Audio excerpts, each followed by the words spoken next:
ఆంధ్రప్రదేశ్లో diesel petrol కొరత తీవ్రస్థాయికి చేరుకుంది. 70% బంకుల్లో నో స్టాక్ బోర్డులు దర్శనమిస్తూ ఉన్నాయి. కిలోమీటర్ల మేర వాహనాలు బారులు తీరాయి. వ్యవసాయ పనుల కోసం డీజిల్ లేక రైతులు నానా ఇబ్బందులు పడుతూ ఉన్నారు. మరోవైపు వైఎస్ఆర్ కాంగ్రెస్ పార్టీ కొన్ని ఆరోపణలు చేస్తోంది. సార్, ఈ పాపం సర్కారుదే. దేశంలో ఎక్కడా లేని ఇంధన సంక్షోభం ఒక్క ఏపీలోనే ఎందుకుంది? పొరుగు రాష్ట్రాలైన తెలంగాణ, కర్ణాటక, తమిళనాడుల్లో కొరతే లేదు కదా అని చెప్పేసి. సో ఈ డీజిల్ అండ్ పెట్రోల్ కొరతపై సీఎం చంద్రబాబు ఈ కారణాలు ఏంటి అనే దాని మీద విచారణకు ఆదేశించాలి అని చెప్పి అధికారులకు ఆదేశాలు కూడా జారీ చేసిన పరిస్థితి. సార్, చర్యలు తీసుకుంటూ ఉన్నాం అని చెప్పి చంద్రబాబు నాయుడు చెప్తూ ఉన్నారు. తప్పైతే ఖచ్చితంగా సర్కార్దే అని చెప్పి వైసీపీ అంటుంది. ఏంటి సార్ తప్పేమో? మీకు దేశంలో ఎక్కడా లేదన్న నిజం కాదు. ఇవాళ తెలంగాణ ఎడిషన్లో కూడా అదే ఉంది. ఇప్పుడు నేను ఇక్కడికి వచ్చే ముందు చూస్తే పెట్రోల్ బంక్లను మూసేస్తున్నాయి. హైదరాబాద్లో కూడా ఇదే పరిస్థితి. మన ఇది షుడ్ నాట్ ఆంధ్రప్రదేశ్ని బ్లేమ్ చేయకూడదు, చంద్రబాబు నాయుడిని ప్రతిదానికి బ్లేమ్ చేయకూడదు కదా. ఎందుకంటే హైదరాబాద్లో కూడా నేను ఈ వార్త చూసి తెలంగాణ ఎడిషన్లో కూడా మీకు సేమ్ వార్త ఉంది కదా. మీకు స్టాక్స్ ఉన్న పెట్రోల్ బంకులు మూసేశారని. సో అన్నట్టు మేము చూసుకుంటూ కూడా వచ్చాను. నేను ఇంటి నుంచి ఇక్కడికి వచ్చి స్టూడియోకి వచ్చేంతసేపు సో క్లియర్గా అంతటా పెట్రోల్ బంకులు మూసేస్తున్నాయి. సో ఇది అందువల్ల నోన్ ఫ్యాక్ట్. దేశంలో అంతటా లేదన్నది నిజం కాదు. తెలంగాణలో కూడా లేదు కదా అంటే తెలంగాణలో ఉన్నదని పేపర్లో రాస్తుంటే అది మనం ఆ ప్రాక్టికల్ అనుభవం కదా మేము మూసేస్తున్నాం. సో అయితే అదే సమయంలో మరి చంద్రబాబు నాయుడు అన్న కీలకమైన పాయింట్ ఏంటంటే 3 రోజుల కిందనే సమస్యను గుర్తిస్తే అధికారులు ఏం చేస్తున్నారు, ముఖ్యమంత్రి ఏం చేస్తున్నారు ప్రశ్న కూడా వస్తుంది కదా. సో పొలిటికల్ అకౌంటబిలిటీ నుంచి సింగపూర్లో క్లాసులు చేస్తాను చెప్పుకోండి వినడానికి మంత్రులను పంపించారు, 6 మంత్రులు. మరి ఇక్కడ పొలిటికల్ అకౌంటబిలిటీ ఉండదు, ఇక్కడ అధికారుల అకౌంటబిలిటీనా? ఇప్పుడు ఇక్కడ ఒక ట్రెండ్ మనకు కనబడుతుంది ఆంధ్రప్రదేశ్లో. ప్రతిదానికి అధికారులను తిడుతూ ఉంటారు, ఎమ్మెల్యేలను తిడుతూ ఉంటారు, మంత్రులు తిడుతూ ఉంటారు. అండ్ మీకు పనిచేసేది ఎవరు అంటే ముగ్గురు, చంద్రబాబు, లోకేష్, పవన్ కళ్యాణ్. ఇది మంత్రులను, ఎమ్మెల్యేలు, అధికారులను, ఐఏఎస్ అధికారులు అందరూ తిట్టుడే. ఎవ్వరు పనిచేస్తలేరు, రోజు వార్తలు చూస్తే ఆంధ్రప్రదేశ్లో ఎవ్వరు పనిచేస్తలేరు అన్న భావన కలుగుతుంది. సో ఫస్ట్ టైం మీకు సింగపూర్ నుంచి నేర్చుకోవాల్సింది అంటే పొలిటికల్ అకౌంటబిలిటీ కదా. ఒక లీడర్ ఎలా ఉండాలి అంటే మీకు అబ్దుల్ కలాం బయోగ్రఫీలో చెప్తాడు. ఫస్ట్ టైం మీకు శాటిలైట్ లాంచ్ వెహికల్ ఫెయిల్ అవుతుంది. Abdul Kalam was the incharge. Vehicle fail అయినప్పుడు ఆ అధికారి అంటే ఆయన మొత్తానికి ఇన్ఛార్జ్ ఉండొచ్చు, ఆ అధికారి దాన్ని చెప్పబోతుంటే బాధ్యత నాది పొరపాటు అంటే ఆయన పక్క జరిపి కలామే ముందుకొచ్చి మాకు పొరపాట్లు కొన్ని జరిగాయి, మేము ఈ తప్పులు చేశాం, మళ్ళీ సరి చేసుకుంటామని ఓనర్షిప్ అనేది లీడర్షిప్ తీసుకున్నది. సెకండ్ టైం సక్సెస్ అయినప్పుడు మీకు ఇంట్రెస్టింగ్ ఏంటంటే సక్సెస్ అయినప్పుడు ఏం చేశాడు కలాం, ఆయన చెప్పలే, ఇంకొని కిందను పంపించాడు, నువ్వు క్లెయిమ్ చేసుకోవాలి. అది లీడర్షిప్ అంటే. అంటే ఫెయిల్ అయినప్పుడేమో తాను ఓన్ చేసుకున్నాడు, సక్సెస్ అయినప్పుడేమో తన కింది వరకు ఇచ్చాడు ఆ గౌరవాన్ని. మన రాజకీయ నాయకత్వం రివర్స్. సక్సెస్ అయినప్పుడు వీళ్ళు ఓన్ చేసుకుంటారు, ఫెయిల్ అయినప్పుడు వారు అధికారుల మీద పడేస్తారు. సో అది ఎట్లా లీడర్షిప్ అవుతుంది? పొలిటికల్ అకౌంటబిలిటీ అని సింగపూర్లో లెసన్స్ మరి ఇది ఇలా ఉండాలి కదా. సో ఫస్ట్ ఆఫ్ ఆల్ కొరత జరిగితే 3 రోజుల కింద అధికారులు గుర్తిస్తే అధికారులను వాయించడం కాదు, ముఖ్యమంత్రి ఇంట్రాస్పెక్షన్. మరి ముఖ్యమంత్రి ఎందుకు యాక్షన్ తీసుకోలేకపోయాడు అంటే ముఖ్యమంత్రికి ఇప్పుడే తెలిసింది అంటే 3 రోజుల దాకా ఎందుకు తెలియలేదు? ఎందుకంటే చంద్రబాబు నాయుడు ప్రత్యేకత రియల్ టైం గవర్నెన్స్ కదా, ఆర్టీజీఎస్ కదా. సో రియల్ టైం గవర్నెన్స్ అంటే అర్థం ఏంటి? మనము లైవ్ టెలికాస్ట్ లాగా రియల్ టైం గవర్నెన్స్ అంటే. లైవ్ టెలికాస్ట్ అంటే మనం అట్లా జరుగుతున్నప్పుడే మానిటర్ చేస్తుంటారు. సో రియల్ టైం గవర్నెన్స్ అనే చెప్పే చంద్రబాబు పాలనలో 3 రోజుల కింద తెలిస్తే అధికారులు ఎందుకు చర్యలు తీసుకోలేదు? అది ముఖ్యమంత్రి దాకా ఎందుకు రాలేదు? మరి ముఖ్యమంత్రికి ఎందుకు తెలవలేదు ఆంధ్రప్రదేశ్లో 3 రోజులుగా సమస్య ఉన్నా? ఈ ప్రశ్నకు ఆన్సర్ మరి what is real time governance? So నినాదాలకు కాదు కదా, విధానాలు ఉండాలి కదా.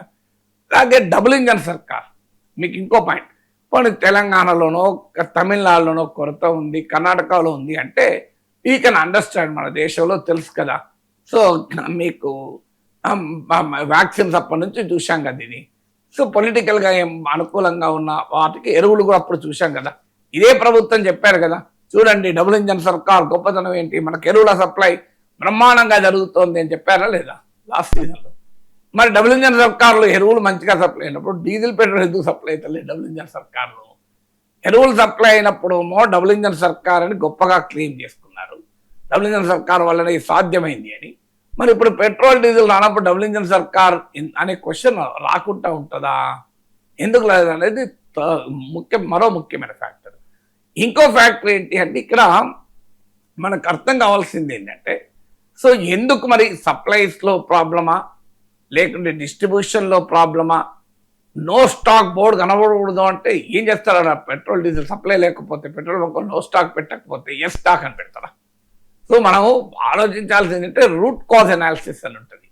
So you have to chief minister రివ్యూలో చేయాల్సింది ఏంటంటే, అధికారులను నో స్టాక్ బోర్డు కనిపించకూడదు నాకు, what can they do? So no stock కనిపించకూడదు అంటే ఏం చేస్తారు? ఇప్పుడు మీరు ఒక హోటల్ ఉంటుంది, హోటల్కి కావాల్సినటువంటి ఆయిల్ పిన్లు ఏవి తేరు, అది ఓనర్ తెప్పియాడు, కానీ మేనేజర్కి చెప్తాడు నో స్టాక్ బోర్డు కనిపించకూడదు నా దగ్గర అంటాడు. ఇట్లా ఆయన ఏం చేస్తాడు? ఓనర్ డబ్బులు ఇక ఏవి మెటీరియల్ తెప్పియకపోతే వంట ఎట్లా జరుగుతుంది? వంట మనిషి నాకు అదంతా అనవసరం, నో స్టాక్ బోర్డు కనబడకూడదు అంటే ఎట్లా?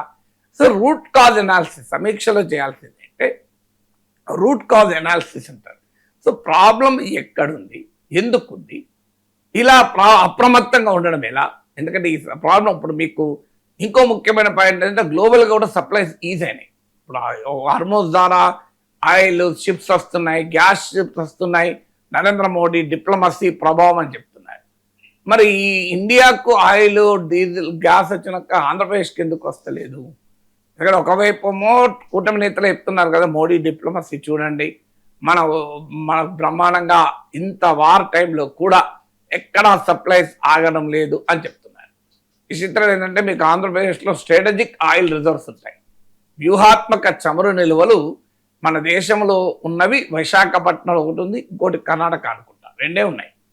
సో వ్యూహాత్మక చమురు నిల్వలు ఉన్న ఆంధ్రప్రదేశ్లోనే చమురు కొరత ఏంటి?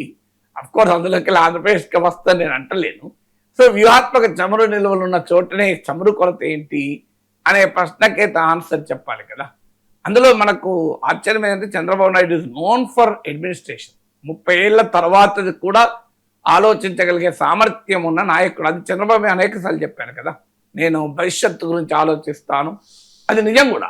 ఇన్ఫర్మేషన్ టెక్నాలజీ అయిన ఈ సేవ పెట్టినప్పుడు ఎవరైనా ఊహించామా ఈ గవర్నెన్స్ ఈ స్థాయికి వస్తుందని? విమర్శించిన వాళ్ళు కూడా ఉన్నారు. ఆయన ఐటీని ప్రోత్సహించినప్పుడు ఎవరైనా ఊహించామా ఇలా ఈ స్థాయిలో వస్తుందని? బట్ అందువల్ల ఆ ఆయన క్లెయిమ్లో లెజిటిమసీ కూడా ఉంది కదా.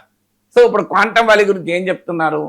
సో క్వాంటమ్ కంప్యూటర్ 100,000 రెట్ల శక్తివంతమైన కంప్యూటర్ ఒకవైపు, 3 రోజుల కింద సమస్య గుర్తిస్తే పరిష్కరించిన పరిస్థితి మరోవైపు. ఇదేంటి ఎక్స్ట్రీమ్? సో నేను 30 ఏళ్ళ గురించి 50 ఏళ్ళ గురించి ఆలోచిస్తాను అని చంద్రబాబు నాయుడు చెప్పడమే కాక ఆలోచించిన చరిత్ర కూడా ఉన్న నాయకుడు కదా. మరి ఎక్కడ తప్పింది? ఎందుకంటే Chandrababu Naidu unique selling proposition administration కదా. సో ఇన్ని ప్రత్యేకతలు ఉన్న నాయకత్వం ఆంధ్రప్రదేశ్కి ఉంది. డబుల్ ఇంజన్ సర్కార్ ఉంది, రియల్ టైం గవర్నెన్స్ ఉన్నారు, పాలనా దార్శనికత ఉన్న నాయకత్వం, భవిష్యత్తును ముందుగానే అంచనా వేయగలిగే నాయకత్వం. హుదూద్ సైకిల్ ఉన్నప్పుడు చూసాం కూడా కదా చంద్రబాబు నాయుడు ఎలా తానే స్వయంగా రంగంలో దిగి చేశాను ఇప్పటికీ కూడా చెప్తూ ఉంటారు కదా. మరి ఎందుకు ఇప్పుడు ఇది జరుగుతుందనే ప్రశ్న అయితే ఉత్పన్నమవుతుంది. కానీ దానికి మనం ఒక్క చంద్రబాబు నాయుడిని ఒక్క ఆంధ్రప్రదేశ్ని బ్లేమ్ చేస్తే ఆ వైసీపీ ఆర్గ్యుమెంట్ కరెక్ట్ కాదు. ఎందుకంటే తెలంగాణలో కూడా ఉంది కనుక. But you expect different standards from Chandrababu కదా. సో మిగతా వాళ్ళకు ఇప్పుడు తెలంగాణలో ఉన్న ముఖ్యమంత్రి అంత సీనియర్ నాయకుడు కాదు, డబుల్ ఇంజన్ సర్కార్ లేదు, మీకు 40 ఏళ్ళు 30 ఏళ్ళు 50 ఏళ్ళు ఆలోచించేటువంటి దార్శనికత ఉన్న నాయకుడు కర్ణాటకలో లేడు, తమిళనాడులో లేడు. ఇవన్నీ ఉండి కూడా ఎందుకు ఇలా జరుగుతుంది అన్నది ప్రశ్న.